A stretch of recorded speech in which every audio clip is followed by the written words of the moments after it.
में किस और ले जा रहे हैं। दुनिया में विनाशकारी तत्व जो हैं वो भी कुछ संदेश देते हैं, वो भी कुछ प्रेरणा देते हैं, और उनसे प्रेरणा लेकर जो उस रास्ते पे चल निकलते हैं वो अपना और औरों का नुकसान करने वाले बनते हैं। लेकिन भक्त महापुरुष संत भी संदेश देते हैं और प्रेरणा देते हैं, लेकिन उस रास्ते पे जो चल निकलते हैं वो अपना भी कल्याण करते हैं, औरों का भी कल्याण करते हैं। तो इसलिए अनुकरण करने के लिए यही सदैव से कहा गया कि संतों के रास्ते पे जो चल निकलता है वही बुद्धिमान है, वही सूझवान है, वही विवेकी है, क्योंकि उसने ठीक चुन लिया, उसने सही रास्ता चुन लिया, उसने सही दिशा को अख्तियार कर लिया। इसलिए वो बुद्धिमान है, इसलिए वो विवेकी पुरुष है। तो जिसने विपरीत रास्ते जब भी अख्तियार किए हैं उन्होंने हमेशा ही अपयश प्राप्त किया और अपना पतन किया। अगर रावण ने कुछ ऐसा चुन लिया करने के लिए कार्य, तो ऐसा रावण के द्वारा चुन लेना वो उस मार्ग को, और आज युगों बीत गए, उसको जलाने से हम रुक नहीं रहे हैं। तो इसी प्रकार से जब जब भी इतिहास के किसी भी दौर में ऐसे नामों का जिक्र आता है, चाहे सतयुग में हिरण्यकश्यप का जिक्र आ जाता है और उसी के बेटे भक्त प्रहलाद का जिक्र आ जाता है, तो जो हिरण्यकश्यप ने चुना आज तक उसको दुत्कारा जा रहा है। लेकिन जो छोटे से बच्चे ने चयन किया, बाप में तो विवेक आया नहीं और छोटे से बच्चे में विवेक बुद्धि जाग गई। बाप ने तो विपरीत दिशा अख्तियार कर ली, लेकिन छोटी उम्र वाले बेटे ने सही दिशा अख्तियार कर ली। एक ने सवेरा चुन लिया, एक ने अंधेरा चुन लिया। तो अगर अंधेरा ही चुना है तो फिर वही कुछ हिस्से में आएगा, और अगर सवेरा चुना है तो इस प्रकार से एक रोशन ही एक जीवन बन जाता है। तो कहने का भाव यही है कि इस संसार में सब कुछ है। यहाँ पर फूल भी हैं और कांटे भी हैं, अंधकार भी है और उजाला भी है, प्रेम भी है और नफरत भी है, अभिमान भी है और विनम्रता भी है, संकीर्णता भी है और विशालता भी है। इसी प्रकार से ये दोनों ही पहलू ये लगातार चलते चले आ रहे हैं। लेकिन महापुरुषों की वाणी, महापुरुषों के वचन वो यही बताते हैं कि अगर दोनों ही पहलू हैं और हमने एक चुनना है तो तुम वही चुनो जिसके द्वारा तुम्हारा एक पार उतारा होता है, तुम्हारा रुतबा ऊंचा होता है और तुम धरती के लिए वरदान बन जाते हो, मानवता के लिए तुम फख्र का कारण बन जाते हो, और तुम ही हो फिर वो जो धर्म को जिंदा रखते हो।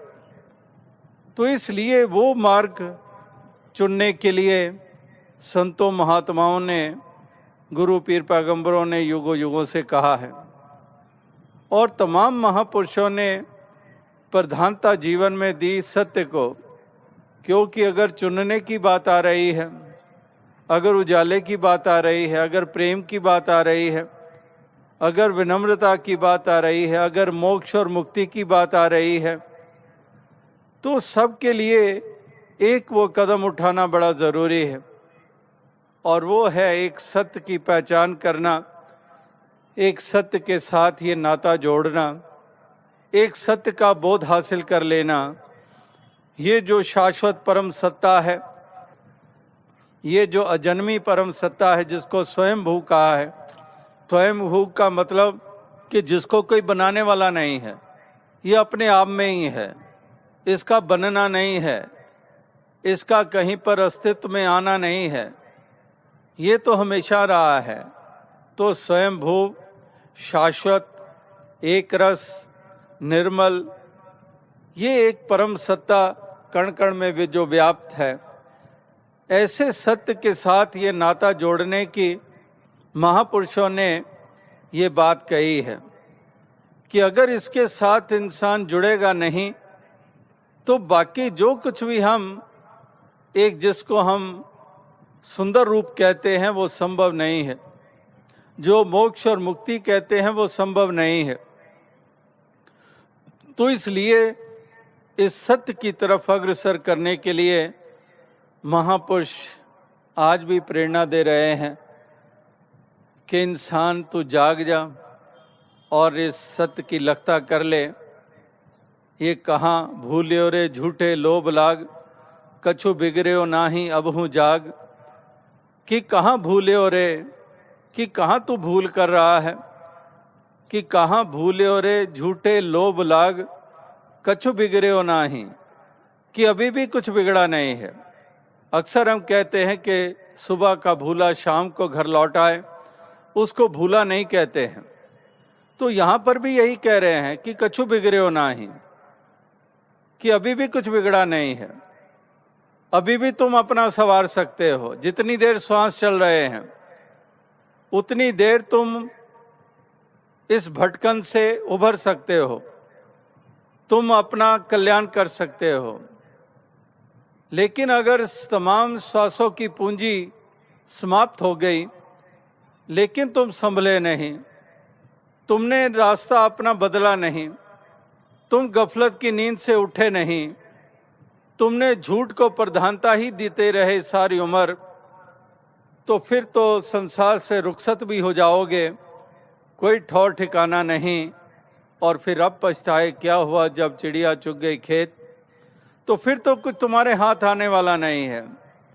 तो इसीलिए संत महात्मा वो यही संदेश वो देते चले आए हैं कि हे इंसान तो ये सत्य की लखता कर ले, ये सत्य का बोध हासिल कर ले जो तेरे से दूर नहीं है। जितना करीब खुदा है उतना करीब ना कोई, लेकिन समझ उन्हीं को आई जिन पे रहमत हुई।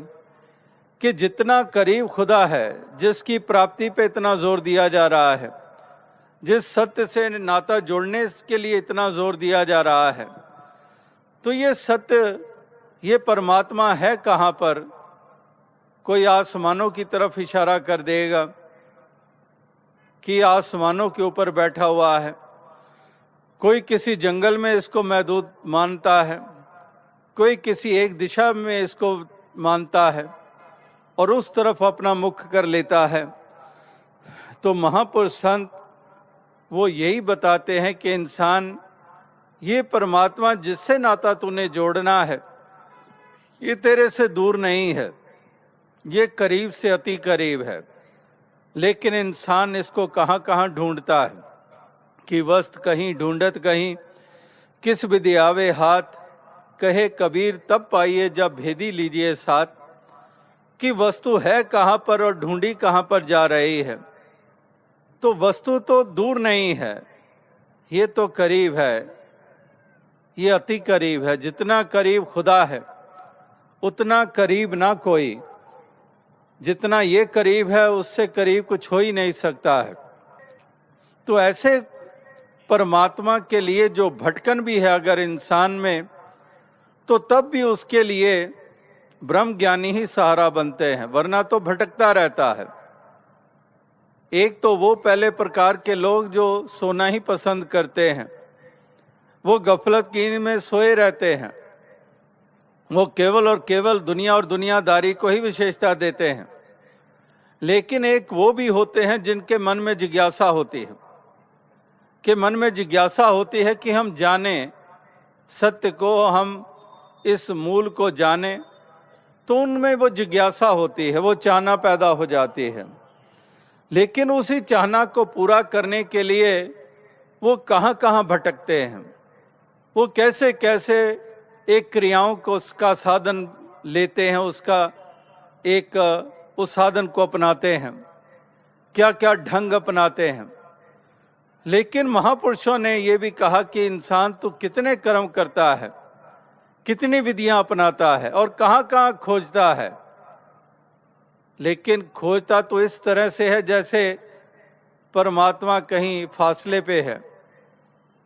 तो इसीलिए कहा है कि मोको कहाँ ढूंढे बंदे रे, मैं तो तेरे पास रे।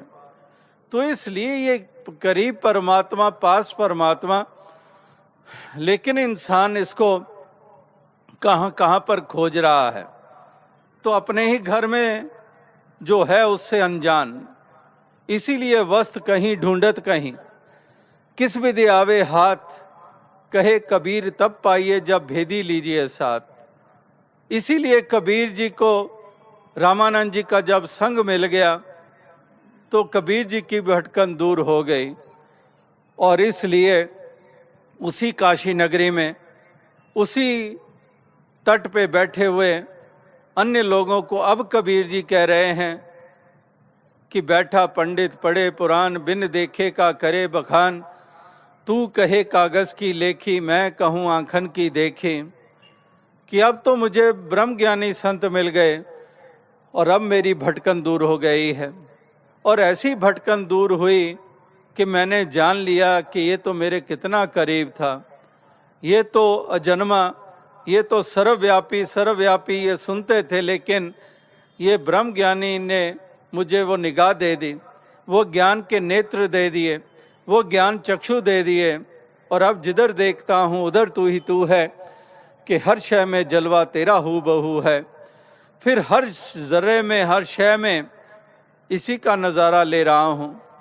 और ये भी ब्रह्म ज्ञानी ने जो ये ज्ञान की ज्योत जगाई, ये सतगुरु जो मिले, उन्होंने ऐसी ज्ञान की ज्योत जगाई कि अब वो भी भ्रम मिट गया जो मेरे मन में था कि राम जुदा है, रहीम जुदा है। इसीलिए कबीर जी ने फिर कहा कि काशी काबा एक है राम रहीम, मैदा एक पकवान बहु बैठ कबीरा जीम। कि कोई अंतर नहीं है, कि काशी काबा एक है, और वो इसलिए एक है क्योंकि राम और रहीम एक हैं। अगर राम और रहीम अलग होता फिर तो काशी और काबे में भी अंतर होता, लेकिन क्योंकि राम और रहीम एक हैं इसलिए काशी और काबा में अंतर नहीं है।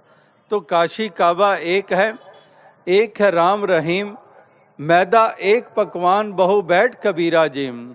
तो इस प्रकार से मैदा एक, उससे हम कितने पकवान बना लेते हैं, एक ही मैदा से हम कितने प्रकार के पकवान बना लेते हैं। जैसे कहते हैं कि लोहा तो एक है, घड़ने में है भेद, ताई का बख्तर बने और ताई का शमशेर। कि लोहा तो लोहा है, उसी से हम बख्तर भी बना लेते हैं, उसी से हम कटार तलवार भी बना लेते हैं। तो लोहा तो वही है, सोना तो वही है, उसी सोने से हम पैजेब भी बना लेते हैं, हम कंगन भी बना लेते हैं, उसी सोने से हम गले का हार बना लेते हैं। तो उसी मट्टी से कुम्हार सुराही बना लेता है, घड़ा बना लेता है, कोई एक आकृति बना लेता है। तो इसी तरह से महापुरुष कह रहे हैं। तो इस प्रकार से ये तो एक ही था, सदैव से एक था और आज भी एक ही है, इससे अलावा कुछ नहीं है, एक ही है। तो इसलिए इस एक की पहचान करना बड़ा जरूरी है, तभी हम अनेक मानना छोड़ेंगे। अगर जानेंगे नहीं तो अनेक ही मानेंगे, एक नहीं मान पाएंगे। लेकिन जिसने एक जान लिया, एकला जाना एकला माना एक वहा, कि एक को एक करके जब जान लिया तब फिर एक को एक करके मान लेते हैं, और जब एक को एक करके मान लेते हैं फिर एकता के सूत्र में बंध जाते हैं। तो इसलिए एकला जाना, कि एक को जानना, कि कुआं तो एक है, पानी भरे अनेक, बर्तनों में भेद है पर पानी सब में एक। कि इस प्रकार से एक ही कुएं से अनेकों प्रकार के बर्तनों के द्वारा पानी भरा गया, लेकिन कुआं तो वही था। बर्तनों में भेद, लेकिन उन बर्तनों में अब जो पानी जो भरा गया वो उसी एक कुएं से। जैसे गंगा से पानी भरते हैं, गंगा हजारों मील सफ़र तय करती है, कहाँ गौमुख से शुरू होती है, तो उसी गंगा से पानी पता नहीं करोड़ों करोड़ों लोग भरते हैं। और वो पानी भरने वाले राम जी को मानने वाले भी, उसी गंगा से पानी का इस्तेमाल करने वाले हज़रत मोहम्मद साहब को मानने वाले, उसी गंगा के पानी को इस्तेमाल करने वाले हज़रत ईसा मसीह जी को मानने वाले, श्री गुरु नानक देव जी महाराज को मानने वाले, या फिर जो अपने आप को ब्राह्मण कहता है, या कोई क्षत्रिय या वैश्य या हरिजन कहता है, कोई जाति कोई भाषा वाला हो, तो उसी गंगा से पानी भरते हैं। लेकिन इंसानों की ऐसी अज्ञानता और ऐसी इंसानों की एक हूढ़मती या फिर उनका तंग दिली, तो वो क्या रूप दे देते हैं कि एक ही उसी गंगा का जल, और उसको अब जब भरा गया और भर के जब घर में लाया गया, अगर मुसलमान भाई ने पानी भरा और घर में लाया तो अब हो गया कि ये मुसलमान का पानी है, ये पानी नहीं पीना है। क्या उसने कुछ मिला दिया है? उसने उसमें कोई और चीज़ मिला दी है? वही पानी है। तो इस तरह से ये जो बंटवारे, ये जो दूरियां हैं, वो उसी कारण है कि एक को जाना नहीं। इसलिए कहा है कि एकला जाना एकला माना, एक को जानो एक को मानो और एक हो जाओ। तो इसलिए ये बखेड़े भी इसलिए हैं, ये दूरियां भी इसीलिए हैं, इंसानों और इंसानों के दरमियान ये मज़हब मिल्लत की दीवारें ये इसीलिए खड़ी हैं क्योंकि एक का बोध नहीं है। तो इसलिए महापुरुष भक्तजन वो यही संदेश दे रहे हैं कि इंसानों पहले तो यही कदम उठाना होगा कल्याण के लिए कि तुम ब्रह्म ज्ञानियों का संग करके इस एक की लखता कर लो, इस एक को जान लो, और जाना री करा कल्याण, जानने से कल्याण हो जाएगा। और अगर जानोगे नहीं सत्य को, इस सत्य को अपनाओगे नहीं, तो फिर तुम्हारे भ्रम भी बने रहेंगे, ये दूरियां भी बनी रहेंगी, ये बखेड़े भी बने रहेंगे, और ये टकराव भी बने रहेंगे, ये दूरियां बनी रहेंगी, एक दूसरे के से कभी भी करीब ना आ पाएंगे, कभी वो विश्व भाईचारा वो स्थापित होने की कोई भी संभावना नहीं है अगर हम इस मूल पे आके नहीं खड़े होते हैं। तब तक ये जीवन में क्रांति घटित नहीं होती है। इसलिए महापुरुष संत जनों ने यही जोर लगाया, संत तुकाराम जी ने भी यही जोर लगाया, नामदेव जी ने भी यही जोर लगाया।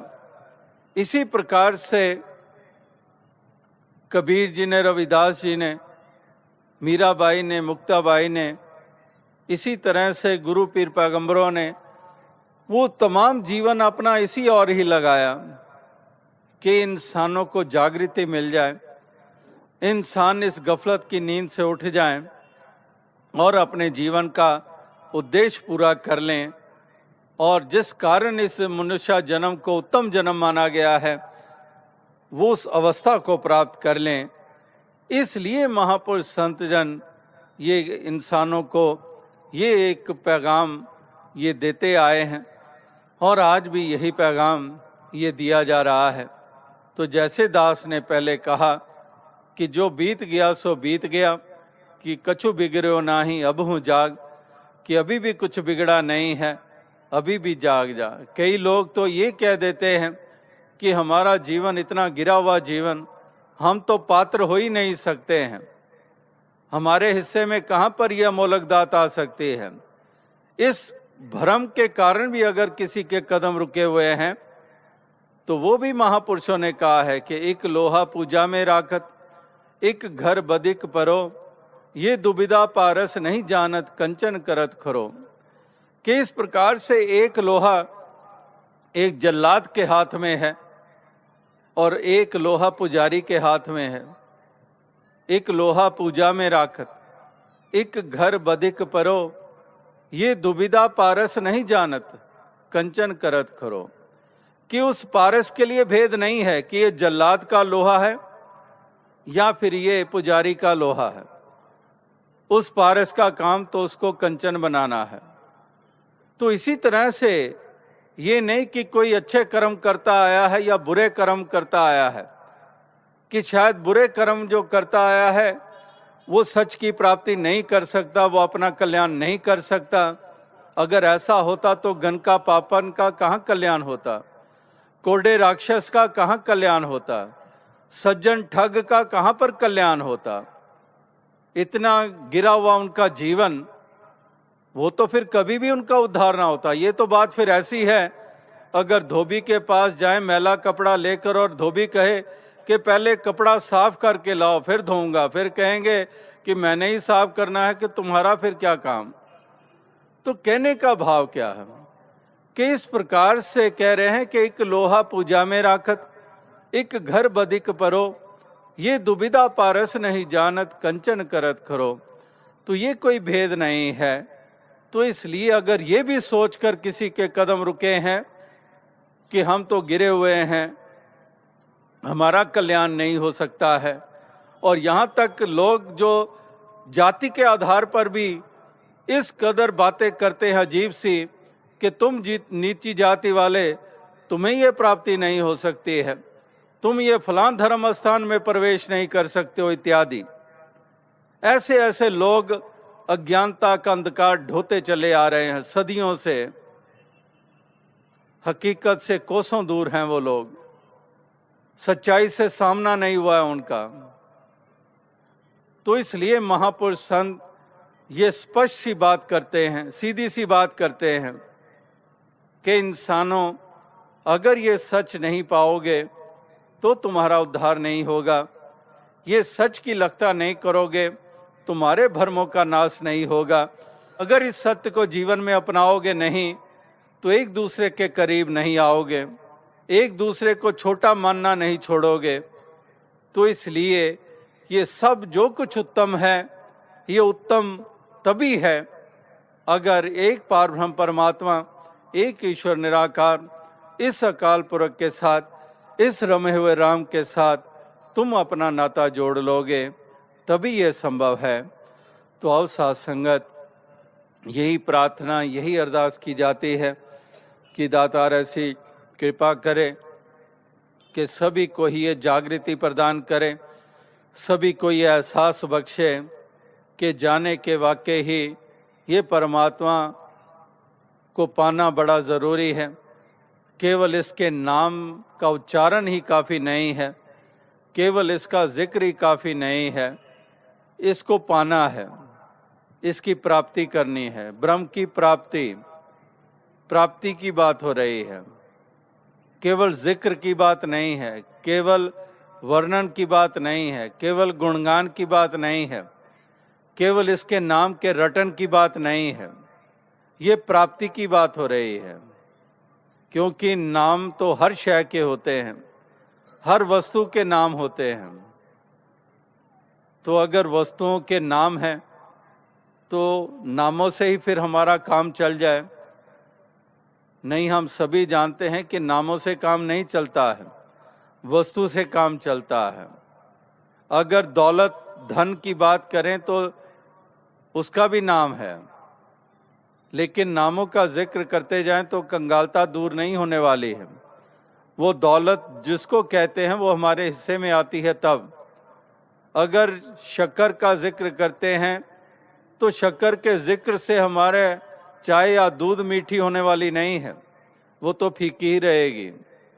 इसी प्रकार से हर शय का नाम है, हर वस्तु का नाम है। छोटी सी सुई से लेके बड़े से बड़ा कुछ भी है, उसका नाम है उस वस्तु का। तो अगर कहें कि चलो बड़ी बात तो, बड़ी चीज़ तो केवल नाम से काम नहीं चलेगा, एक सुई तो बड़ी छोटी सी चीज़ है, वो तो नाम से काम चल जाएगा, लेकिन वो छोटे भले ही है, बारीक सी उसकी नोक, लेकिन फिर भी केवल नाम से काम नहीं चलेगा। फिर तो नाम का रटन करते रहो, तुम्हारा कपड़ा सिल जाएगा, जो फटा हुआ है वो फटा ही रहेगा, वो सिलने वाला नहीं है। वो तो सुई की आवश्यकता है, सुई का सहारा लेना पड़ेगा। तो इसी प्रकार से महापुरुष संत जन कहते हैं कि केवल नामों से बात नहीं चलनी, केवल इसके जिक्र से बात नहीं चलनी है, ये तो राम की प्राप्ति करनी होगी, इस हरि की प्राप्ति करनी होगी, इस निराकार दातार को प्राप्त करना होगा, इससे नाता जोड़ना होगा, तभी कल्याण होगा। तो दास यही अरदास करेगा कि दातार कृपा करे कि आप सभी को, जहाँ पर जिनको ये प्राप्ति हुई है, उनको दातार इसको अपनाकर जीवन जीने की शक्ति प्रदान करे, इसी के रंग में रंगे रहें। और जिनको प्राप्ति नहीं हुई उनको भी दातार कृपा करे कि उनके भी कदम इस और बढ़ें, ताकि वो भी अपना उद्धार कर लें। साथ संगत जी।